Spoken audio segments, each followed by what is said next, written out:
Hello नमस्कार friends. आज मुझे दही बैगण रेसिपी शिखेबी। देखो से कौन रखी दही रखी बैगण काटिकी रखी धनिया पत्र भुसुंगा पत्र कंचा लंका काटिकी रखी ये फुटण पर सोरिष शुखला लंका काटिकी रखी एवं कढ़ई तेल पकई देखु कि फुटण पकेगा फुटण फुटिकला कंचा लंका भुसुंगा पत्र एवं फुटण फुटिगला बैगण पकेगा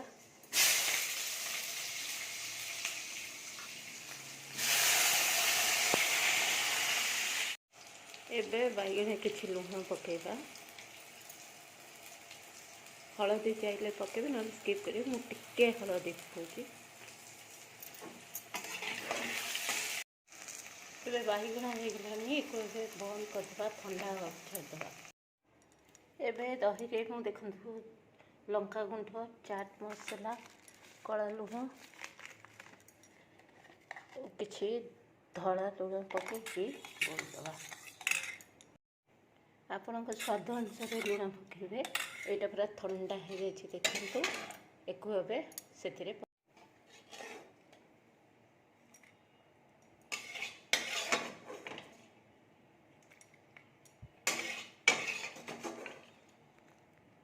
देखु बैगण धनिया पत्र पकई सारे टे चमच एमती करदे से सागर मिसीज रेडी होगा दही बैगण।